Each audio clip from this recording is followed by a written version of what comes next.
जिना सास गिरास न बिसरै, हर नामा मन मंत, धन से सेई नानका, पूर्ण सोई संत। बाणी उचरै साध जन, अम्यो चलै चरणे।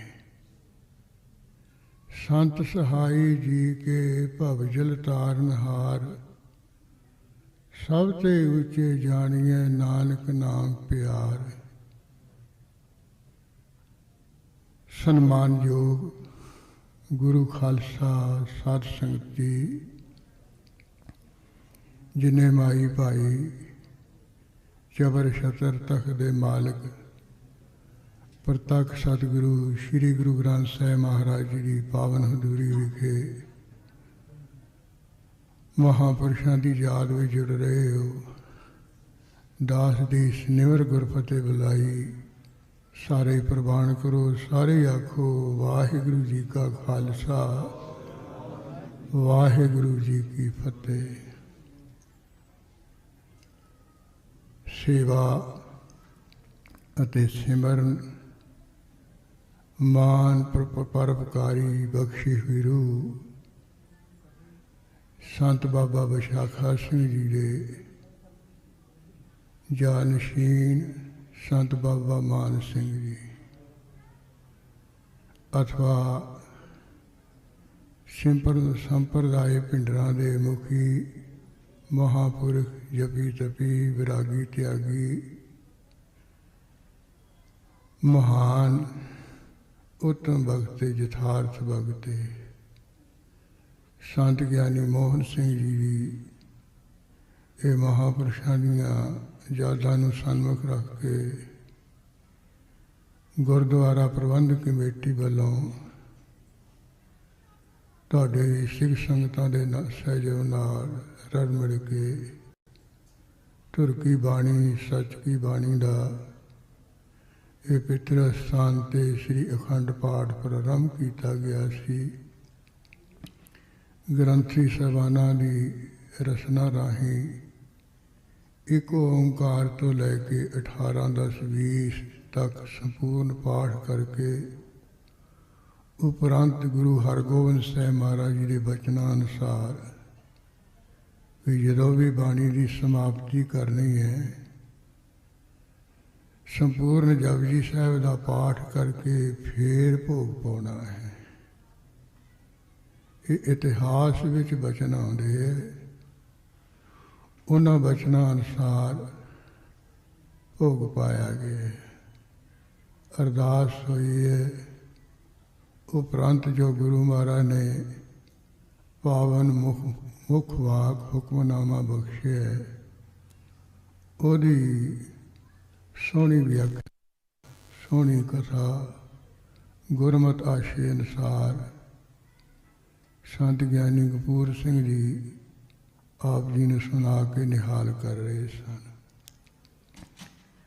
हुक्मनामे दे विच पूरे गुरु की महिमा हम संत जनारे नारा, पूर्ण संतां की वडियाई वो हुक्मनामे विच ही बहुत सोहने लफ्जां विच तुहानूं सुनाई गए भी पूरे गुरे दे जिहड़ा चरनी लग जाता है। इतिहास विच उन्होंने उदाहरण दे के बड़े सोहने ढंग नाल साखियां सुना के पूरे गुरे दे चरनी लगन की महिमा बयान की। जिन्होंने महापुरुषों की याद विच आपां जुड़ रहे हैं उन्होंने संबंध विच भी रब खजूरी पक्कियां माखिया नहीं बहाना जो बंजा ढीड़ा सो उमर हाथ पवान। जिहड़े परमेश्वर वाहिगुरू दे प्यारे संत महात्मा है वो तो पक्कियां खजूरां दे वर्गे है, वो तो शहद दी नदियां हैं ਜਿਵੇਂ ਸ਼ਹਿਦ ਦੀਆਂ ਨਦੀਆਂ ਚੱਲਦੀਆਂ ਹੋਣ, ਇਸ ਤਰ੍ਹਾਂ ਉਹਨਾਂ ਦੇ ਬਚਨ ਹੁੰਦੇ ਹੈ, ਮਿੱਠੇ ਪਿਆਰੇ ਸੁਖਦਾਈ। ਜਿਹੜੇ ਕਿ ਉਹ ਮਹਾਂਪੁਰਸ਼ਾਂ ਦੇ ਅੰਮ੍ਰਿਤ ਰੂਮਈ ਬਚਨ, ਸ਼ਹਿਦ ਵਰਗੇ ਮਿੱਠੇ ਸੁਖਦਾਈ ਬਚਨ ਧਾਰਨ ਕਰ ਲੈਂਦਾ ਹੈ, ਉਹ ਆਪਣੀ ਉਮਰ ਨੂੰ ਹੱਥ ਪਾ ਲੈਂਦਾ, ਉਹ ਆਪਣੀ ਉਮਰ ਸਫਲੀ ਕਰ ਲੈਂਦਾ ਹੈ। ਇਹ ਦੋਹਾਂ ਤੇ ਹੀ ਮਹਾਂਪੁਰਸ਼ ਬਾਰ ਬਾਰ ਵਿਆਖਿਆ ਕਰੀ ਗਏ। ਪੂਰੇ ਗੁਰੂ ਦੇ ਚਰਨਾਂ ਦੀ ਮਹਿਮਾ, ਪੂਰਨ ਸੰਤਾਂ ਦੀ। ਹੁਣ ਜਦੋਂ ਪੂਰਾ ਗੁਰੂ ਜਾਂ ਪੂਰੇ ਸੰਤ ਦੀ ਵਿਆਖਿਆ ਹੈ, ਫਿਰ ਇਹਦੇ ਨਾਲ ਇਉਂ ਵੀ ਹੋਊਗਾ ਵੀ ਵਿੱਚ ਅਧੂਰੇ ਵੀ ਹੋਣਗੇ, ਕਿਉਂਕਿ ਜੇ ਕੋਈ ਪੂਰਾ ਤੇ ਫਿਰ ਅਧੂਰਾ ਵੀ ਹੋਊਗਾ ਨਾ ਨਾਲ। ਇਹ ਦੋ ਨਾਲ ਨਾਲ ਚਲੇ ਆਏ ਨੇ। ਜੇ ਦਿਨ ਹੈਗਾ ਹੈ ਤੇ ਰਾਤ ਵੀ ਨਾਲ ਹੈ। ਜੇ ਤਰ੍ਹਾਂ ਤਰ੍ਹਾਂ ਦੇ ਸੁੱਖ ਹੈ ਤੇ ਤਰ੍ਹਾਂ ਤਰ੍ਹਾਂ ਦੇ ਦੁੱਖ ਵੀ ਹੈ, ਦੋਵੇਂ ਹੈ ਨਾਲ ਨਾਲ। ਜੇ ਵਡਿਆਈ ਹੈ ਤਾਂ ਛੁਟਿਆਈ ਵੀ ਹੈ। ਸੋ ਇਸ ਕਰਕੇ ਭਾਈ ਸਾਹਿਬ ਭਾਈ ਗੁਰਦਾਸ ਜੀ ਦੇ ਪਾਸ ਇੱਕ ਵਾਰੀ ਸਿਆਣੇ ਗੁਰਸਿੱਖਾਂ ਨੇ ਰਲ ਮਿਲ ਕੇ ਬੇਨਤੀ ਕੀਤੀ ਸੀ ਕਿ ਮਹਾਰਾਜ, ਸਾਰਿਆਂ ਨੂੰ ਸਾਧੂ ਸਾਧੂ ਲੋਕ ਆਖੀ ਜਾਂਦੇ ਹੈ, ਪਰ ਪੂਰੇ ਸਾਧੂ ਦੀ ਪਛਾਣ ਕੀ ਹੈ? ਵੀ ਇਹ ਪੂਰਾ ਸਾਧੂ ਹੈ, ਇਹ ਨਹੀਂ ਹੈ। ਭਾਈ ਸਾਹਿਬ ਭਾਈ ਗੁਰਦਾਸ ਜੀ ਨੇ ਆਪਣੀ ਬਾਣੀ ਰਾਹੀਂ, ਇੱਕ ਪੌੜੀ ਰਾਹੀਂ 4 ਪ੍ਰਮਾਣ ਦੇ ਕੇ, 4 ਦ੍ਰਿਸ਼ਟਾਂਤ ਦੇ ਕੇ ਵੀ ਪੂਰੇ ਸਾਧੂਆਂ ਦੀ ਇਹਨਾਂ ਰਾਹੀਂ ਤੁਸੀਂ ਪਰਖ ਕਰ ਲਓ। ਉਹ ਕੀ ਕਿਹਾ ਆਪ ਜੀ ਨੇ? ਤੇ ਸੁਖਲੇ ਦ੍ਰਿਸ਼ਟਾਂਤ ਹੈ, ਸਾਡੇ ਸਮਝ ਗੋਚਰੇ ਹੈ। ਇਹ ਨਹੀਂ ਕੋਈ ਉਹ ਵੀ ਸੰਸਕ੍ਰਿਤ ਵਿੱਚ ਹੈ ਜਾਂ ਅਰਬੀ ਫਾਰਸੀ ਵਿੱਚ ਹੈ ਜਾਂ ਵਿਦਾਂਤ ਵਿੱਚ ਹੈ, ਸਾਖ ਨਿਆਏ ਦੇ ਕੋਈ ਲਫ਼ਜ਼ ਇਹੋ ਜਿਹੇ ਹੈ ਜਿਨ੍ਹਾਂ ਨੂੰ ਸਮਝਣਾ ਔਖਾ ਹੈ। ਭਾਈ ਸਾਹਿਬ ਕਹਿੰਦੇ, ਗੁੱਛਾ ਹੋਏ ਤਿਨਕਾਣੀਆਂ ਨ ਬੁੜੀਆ ਦੱਖ ਹੈ। ਆਹ ਡੇਕ ਦੇ ਦਰਖਤ ਹੁੰਦੇ ਨੇ, ਇਹਨਾਂ ਨੂੰ ਗੁੱਛੇ ਲੱਗੇ ਹੁੰਦੇ ਹੈ। ਦੂਜੇ ਪਾਸੇ ਦਾਖਾਂ ਦੇ ਵੀ ਦਰਖਤ ਹੈਗੇ ਹੈ। ਹੁਣ ਡੇਕ ਦੇ ਜਿਹੜੇ ਗੁੱਛੇ ਹੈ, ਉਹਨਾਂ ਨੂੰ ਤੁਸੀਂ ਇੱਕ ਤਿਜੋਰੀ ਵਿੱਚ, ਇੱਕ ਭਾਂਡੇ ਵਿੱਚ, ਇੱਕ ਬਰਤਨ ਵਿੱਚ ਪਾ ਕੇ ਰੱਖ ਦਿਓ। ਦੂਜੇ ਪਾਸੇ ਜਿਵੇਂ ਉਹ ਫਰੀਦ ਸਾਹਿਬ ਜੀ ਕੇ ਲੋੜਾ ਦਾਖ ਬਜੋਰੀਆਂ ਕਿੱਕਰ ਬੀਜੈ ਡੱਟ, ਵੀ ਦਾਖਾਂ ਭਰ ਕੇ ਰੱਖ ਦਿਓ। ਫਿਰ ਸਿਆਣੇ ਨੂੰ ਕਹੋ ਵੀ ਆਹ ਦੱਸ ਕੀ ਹੈ?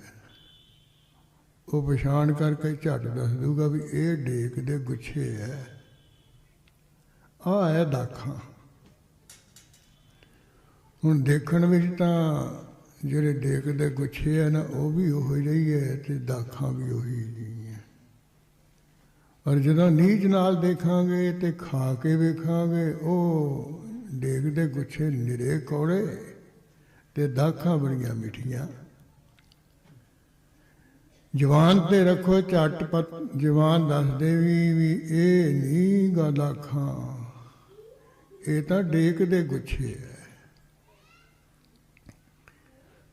ਵੀ ਇਉਂ ਪਛਾਣ ਹੋ ਜਾਂਦੀ ਹੈ। ਉਦੋਂ ਬਾਅਦ ਦੂਜਾ ਦ੍ਰਿਸ਼ਟਾਂਤ ਦਿੱਤਾ, ਕਹਿੰਦੇ ਵੀ ਜਿਹੜੀ ਅੱਕ ਦੀ ਖੁਖੜੀ ਹੈ, ਦੇਸੀ ਅੱਕ ਦੀ ਕੁਕੜੀਆਂ ਲੱਗਦੀਆਂ ਨਾ, ਤੇ ਦੂਜੇ ਪਾਸੇ ਕਹਿੰਦੇ ਜਿਹੜੇ ਮਿੱਠੇ ਅੰਬ ਹੈ, ਇੱਕ ਭਾਂਡੇ ਵਿੱਚ ਅੱਕ ਦੀਆਂ ਕੁਕੜੀਆਂ ਰੱਖ ਦਿਓ, ਦੂਜੇ ਵਿੱਚ ਤੁਸੀਂ ਕਹਿੰਦੇ ਮਿੱਠੇ ਅੰਬ ਰੱਖ ਦਿਓ। ਤੇ ਸਿਆਣੇ ਨੂੰ ਕਹੋ ਵੀ ਦੱਸੋ ਜੀ ਪਛਾਣ ਕਰਕੇ। ਉਹ ਕਹੇ ਇਹ ਹੈ ਮਿੱਠੇ ਸ਼ਹਿਦ ਵਰਗੇ ਅੰਬ, ਆਹ ਹੈ ਕੌੜੀਆਂ ਕੁਕੜੀਆਂ। ਪਹਿਲਾਂ ਤਾਂ ਬਣਤਰ ਤੋਂ ਹੀ ਪਤਾ ਲੱਗ ਜਾਂਦਾ ਹੈ ਵੀ ਇਹ ਅੱਕ ਦੀ ਕੁਕੜੀ ਹੈ, ਤੇ ਅੰਬ ਦਾ ਵੀ ਝੱਟ ਪਤਾ ਲੱਗ ਜਾਂਦਾ ਵੀ ਅੰਬ ਹੀ ਹੈ। ਸੋ ਇਸ ਕਰਕੇ ਸਾਧੂਆਂ ਨੂੰ ਅੰਬੀ ਦੀ ਛਾਂ ਵਰਗਾ ਗਿਆ। ਇੱਕ ਅੰਬ ਹੁੰਦਾ, ਇੱਕ ਅੰਬੀ ਹੁੰਦੀ ਹੈ। ਅੰਬੀ ਬਹੁਤ ਮਿੱਠੀ ਹੁੰਦੀ ਹੈ। ਮਾਤਰ ਗੁਰੂ ਕਾਂਸੀ ਦਮਦਮਾ ਸ੍ਰੀ ਉੱਥੇ 5-6 ਸਾਲ ਗੁਰਬਾਣੀ ਦੀ ਕਥਾ ਵਿਆਖਿਆ ਕਰਦਾ ਰਿਹਾ। ਜਿੱਥੇ ਮਾਤਰ ਦਾ ਉਹ ਸੰਤ ਕੁਟੀਆ ਵਿੱਚ ਨਿਵਾਸ ਸੀ, ਉਹਦੇ ਨੇੜੇ ਇੱਕ ਅੰਬੀ ਦਾ ਦਰਖਤ ਸੀ। ਤੋ ਹੈ ਤਾਂ ਭਾਵੇਂ ਅੰਬੀਆਂ ਛੋਟੀਆਂ ਛੋਟੀਆਂ ਸੀ, ਪਰ ਮਿੱਠੀਆਂ ਬਹੁਤ ਸੀ ਉਹ, ਅਤੇ ਛਾਂ ਵੀ ਉਹਨਾਂ ਦੀ ਬੜੀ ਸੰਘਣੀ ਅੰਬੀ ਦੀ।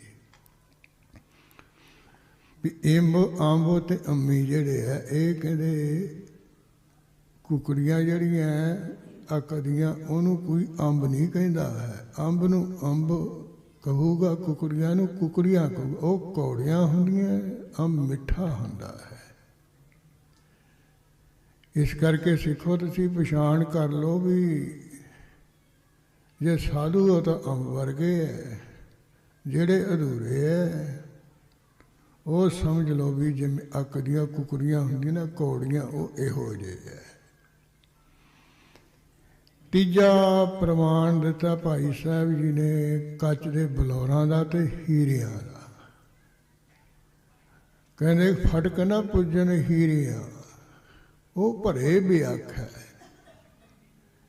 ਇੱਕ ਤਿਜੋਰੀ ਵਿੱਚ ਤੁਸੀਂ ਕਹਿੰਦੇ ਹੀਰੇ ਭਰ ਕੇ ਰੱਖ ਦਿਓ, ਦੂਜੇ ਵਿੱਚ ਕਹਿੰਦੇ ਕੱਚ ਦੇ ਬਲੌਰ ਰੱਖ ਦਿਓ। ਦੇਖਣ ਨੂੰ ਇੱਕੋ ਜਿਹੇ ਹੈ, ਉਹ ਚਿੱਟਾ ਬਲੌਰ ਵੀ ਅਤੇ ਹੀਰਾ ਵੀ, ਪਰ ਉਹ ਲੱਖਾਂ ਦਾ ਹੁੰਦਾ ਹੈ ਅਤੇ ਕੱਚ ਦਾ ਕੋਈ ਮੁੱਲ ਨਹੀਂ ਹੈ। ਅਤੇ ਪਰਖ ਤੋਂ ਪਤਾ ਲੱਗ ਜਾਂਦਾ ਹੈ। ਜਿਵੇਂ ਕੋਈ ਪਾਤਸ਼ਾਹ ਦੀ ਸਭਾ ਦੇ ਵਿੱਚ ਕੋਈ ਚੰਗਾ ਵਧੀਆ ਰਤਨ ਲੈ ਕੇ ਆਇਆ ਸੀ। ਰਤਨ ਹੋ, ਹੀਰਾ ਹੋ, ਨਗੀਨਾ ਹੋ, ਲਸਣੀਆਂ ਹੋਏ, ਹੈ ਤਾਂ ਪੱਥਰ ਹੀ, ਔਰ ਥੋੜ੍ਹੇ ਥੋੜ੍ਹੇ ਬਣਤਰ ਵਿੱਚ ਅਤੇ ਗੁਣਾ ਕਰਕੇ ਉਹਨਾਂ ਦੀ ਮਹਾਨਤਾ ਹੈ। ਇਸ ਤਰ੍ਹਾਂ ਜੌਹਰੀ ਨੂੰ ਕਹਿਣ ਲੱਗੇ ਵੀ ਇਹਦੀ ਪਰਖ ਕਰ ਵੀ ਇਹ ਕਿੰਨੇ ਕੁ ਮੁੱਲ ਦਾ ਹੈ, ਕਿੰਨੀ ਕੁ ਕੀਮਤ ਦਾ ਹੈ। ਜੌਹਰੀ ਕਹਿਣ ਲੱਗਾ ਪਾਤਸ਼ਾਹ ਜੀ ਇਹਦੇ ਇਰਦ ਗਿਰਦ ਤੁਸੀਂ ਕੱਚ ਦੇ ਬਲੌਰ ਰੱਖ ਦਿਓ, ਗੋਲ ਘੇਰੇ ਵਿੱਚ, ਗੋਲ ਚੱਕਰ ਵਿੱਚ। ਮੈਂ ਪਰਖ ਕੇ ਦੱਸ ਦੇਵਾਂ ਕਿੰਨੇ ਰੁਪਈਆਂ ਦਾ, ਕਿੰਨੇ ਮੁੱਲ ਦਾ ਹੈ। ਉਹ ਰਤਨ ਦੇ ਇਰਦ ਗਿਰਦ 100 ਕੱਚ ਦਾ ਬਲੌਰ ਰੱਖ ਦਿੱਤਾ ਗਿਆ। 99 ਜਿਹੜੇ ਬਲੌਰ ਸੀ ਉਹ ਜਿਵੇਂ ਰਤਨ ਸੀ ਨਾ ਉਵੇਂ ਚਮਕਾ ਦਮਕਾ ਮਾਰਨ। ਇੱਕ ਕੱਚ ਦਾ ਬਲੌਰ ਰਹਿ ਗਿਆ, ਉਹਦੇ ਵਿੱਚ ਉਹਦੀ ਰੋਸ਼ਨੀ ਨਹੀਂ ਪਈ, ਪ੍ਰਕਾਸ਼ ਨਹੀਂ ਪਿਆ ਹੈ।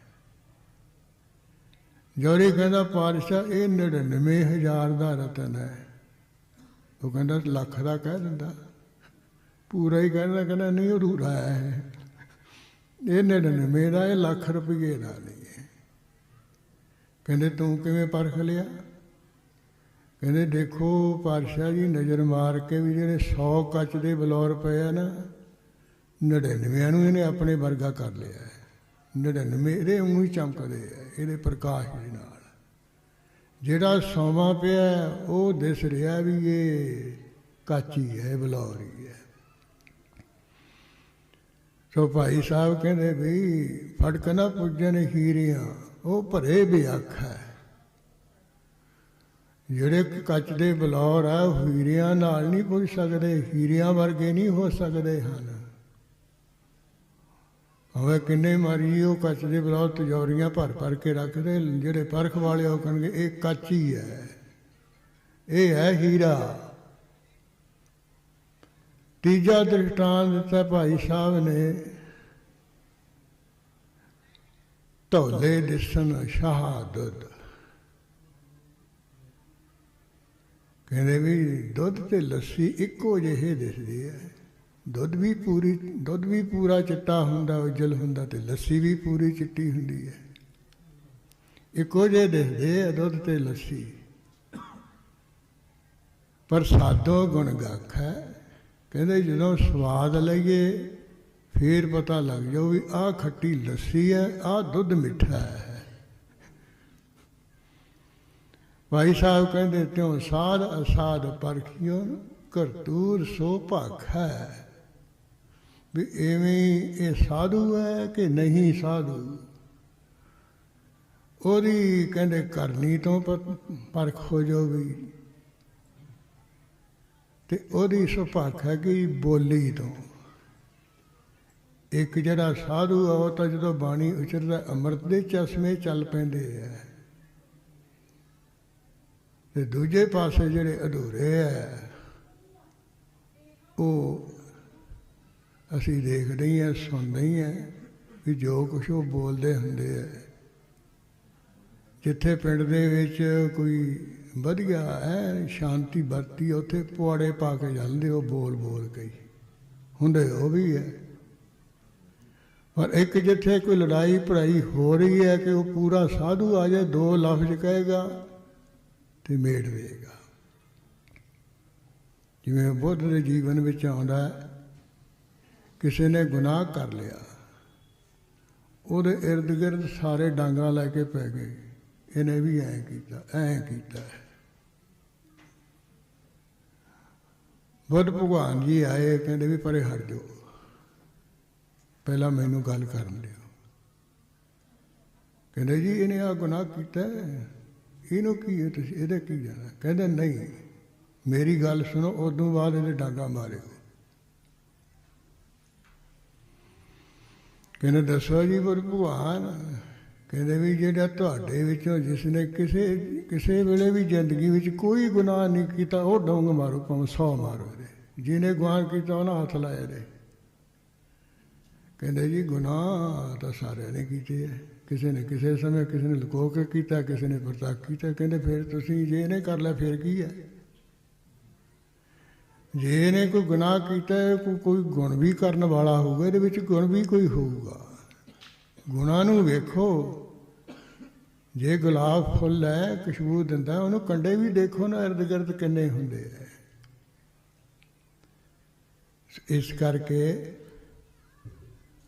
ਭਾਈ ਸਾਹਿਬ ਕਹਿੰਦੇ ਵੀ ਤੁਸੀਂ ਵੀ ਸਾਧੂ ਹੈ, ਉਹਦੀ ਕਰਨੀ ਵੇਖੋ, ਫਿਰ ਉਹਦੀ ਜ਼ੁਬਾਨ ਤੋਂ ਜਿਹੜਾ ਮੁੱਖੋਂ ਬਚਨ ਬੋਲਦਾ ਉਹਦੀ ਬੋਲੀ ਦੇਖੋ।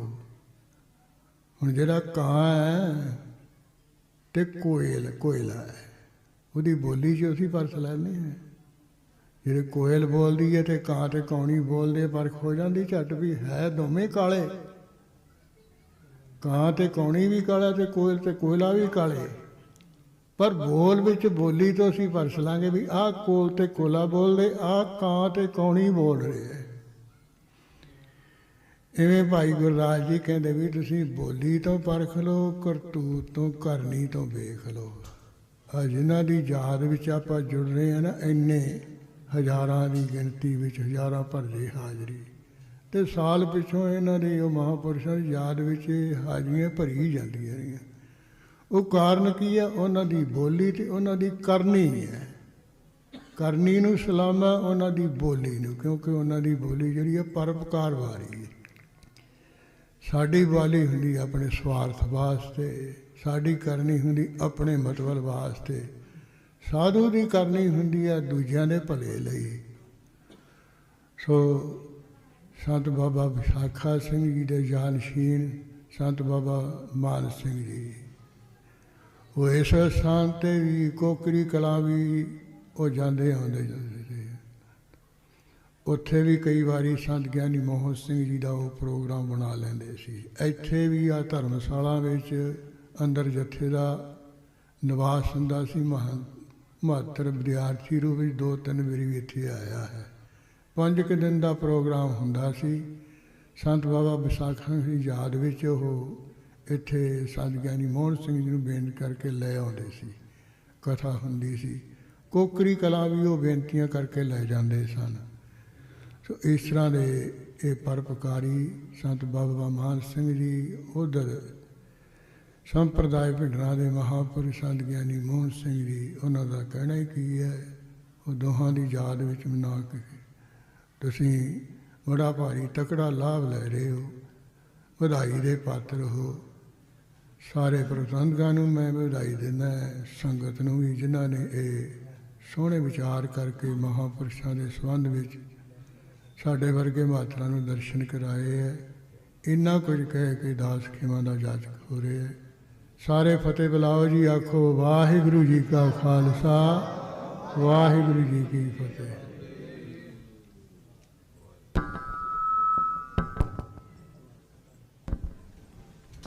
ਬਹੁਤ ਬਹੁਤ ਧੰਨਵਾਦ ਸੰਤ ਗਿਆਨੀ ਹਰਭਜਨ ਸਿੰਘ ਜੀ ਢੁੱਡੀ ਕਿਆਂ ਵਾਲੇ ਮਹਾਂਪੁਰਖਾਂ ਦਾ, ਜਿਨ੍ਹਾਂ ਨੇ ਭਾਈ ਗੁਰਦਾਸ ਜੀ ਦੀ ਪਵਿੱਤਰ ਬਾਣੀ, ਪੱਕੀ ਬਾਣੀ ਦੇ ਵਿੱਚੋਂ ਆਪ ਜੀ ਨੂੰ ਵਿਚਾਰ ਸਰਵਣ ਕਰਵਾਈ, ਮਹਾਂਪੁਰਖਾਂ ਦੇ ਜੀਵਨ ਬਾਰੇ ਆਪ ਜੀ ਦੇ ਨਾਲ ਵਿਚਾਰ ਸਾਂਝੀ ਕੀਤੀ।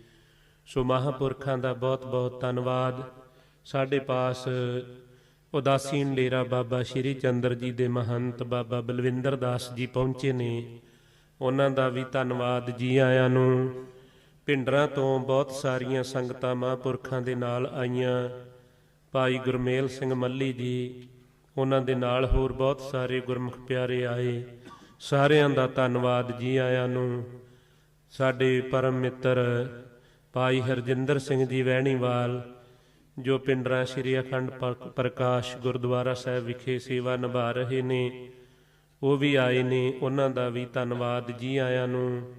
ਸੋ ਹੁਣ ਗੁਰਦੁਆਰਾ ਪ੍ਰਬੰਧਕ ਕਮੇਟੀ ਵੱਲੋਂ ਔਰ ਸੰਤ ਗਿਆਨੀ ਗੁਰਮੀਤ ਸਿੰਘ ਜੀ ਖੋਸਿਆਂ ਵਾਲੇ ਮਹਾਂਪੁਰਖਾਂ ਵੱਲੋਂ, ਬਾਬਾ ਬਲਵਿੰਦਰ ਦਾਸ ਜੀ ਵੱਲੋਂ ਔਰ ਸੰਤ ਬਾਬਾ ਨਾਜਰ ਸਿੰਘ ਜੀ ਸ਼੍ਰੀ ਅੰਮ੍ਰਿਤਸਰ ਸਾਹਿਬ ਬੁੰਗਾ ਸਾਹਿਬ ਜੋ ਸੇਵਾ ਨਿਭਾ ਰਹੇ ਨੇ ਮਹਾਂਪੁਰਖਾਂ ਦੇ ਹੁਕਮ ਦੇ ਨਾਲ, ਉਹਨਾਂ ਵੱਲੋਂ ਸਤਿਕਾਰਯੋਗ ਸੰਤ ਗਿਆਨੀ ਹਰਭਜਨ ਸਿੰਘ ਜੀ ਢੁੱਡੀ ਕਿਆਂ ਵਾਲਿਆਂ ਦਾ ਸਨਮਾਨ ਕੀਤਾ ਜਾਵੇਗਾ। ਔਰ ਉਹਨਾਂ ਦੇ ਨਾਲ ਆਏ ਨੇ ਗਿਆਨੀ ਪਰਮਿੰਦਰ ਸਿੰਘ ਜੀ, ਉਹਨਾਂ ਦਾ ਵੀ ਸਨਮਾਨ ਹੋਵੇਗਾ।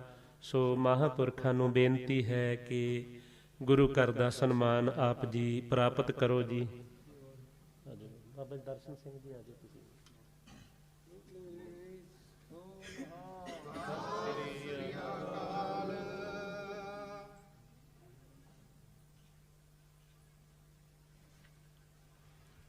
ਸੋ ਮਹਾਂਪੁਰਖਾਂ ਦਾ ਬਹੁਤ ਬਹੁਤ ਧੰਨਵਾਦ। ਜੀ ਆਇਆਂ ਨੂੰ। ਸੋ ਹੁਣ ਆਪ ਜੀ ਨੂੰ ਬੋਲੇ ਸੋ ਨਿਹਾਲ। ਬਾਬਾ ਬਲਵਿੰਦਰ ਦਾਸ ਜੀ ਹੁਣਾਂ ਨੂੰ ਵੀ ਬੇਨਤੀ ਹੈ, ਉਹ ਵੀ ਆਪਣਾ ਸਨਮਾਨ ਮਹਾਂਪੁਰਖਾਂ ਤੋਂ ਪ੍ਰਾਪਤ ਕਰਨ। ਬਾਬਾ ਬਲਵਿੰਦਰ ਦਾਸ ਜੀ ਅੱਗੇ ਆ ਜਾਓ ਜੀ। ਬੋਲੇ ਸੋ ਨਿਹਾਲ। ਭਾਈ ਹਰਜਿੰਦਰ ਸਿੰਘ ਜੀ ਹੁਣਾਂ ਨੂੰ ਵੀ ਬੇਨਤੀ ਹੈ, ਉਹ ਵੀ ਆਪਣਾ ਸਨਮਾਨ ਮਹਾਂਪੁਰਖਾਂ ਤੋਂ ਪ੍ਰਾਪਤ ਕਰਨ। ਭਾਈ ਹਰਜਿੰਦਰ ਸਿੰਘ ਜੀ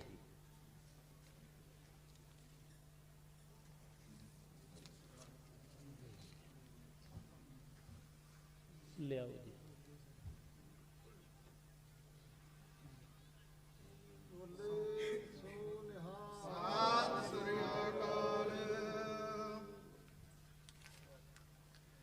ਸੋ ਹੁਣ ਆਪਾਂ ਸਤਿਕਾਰਯੋਗ ਸੰਤ ਗਿਆਨੀ ਗੁਰਮੀਤ ਸਿੰਘ ਜੀ ਖੋਸਿਆਂ ਵਾਲੇ ਮਹਾਂਪੁਰਖਾਂ ਤੋਂ 20 ਮਿੰਟ ਵਾਸਤੇ ਗੁਰੂ ਕੀ ਬਾਣੀ, ਗੁਰ ਇਤਿਹਾਸ, ਮਹਾਂਪੁਰਖਾਂ ਦੇ ਜੀਵਨ ਦੀਆਂ ਵਿਚਾਰਾਂ ਸਰਵਣ ਕਰੀਏ। ਵਾਹਿਗੁਰੂ ਜੀ ਕਾ ਖਾਲਸਾ, ਵਾਹਿਗੁਰੂ ਜੀ ਕੀ ਫਤਿਹ।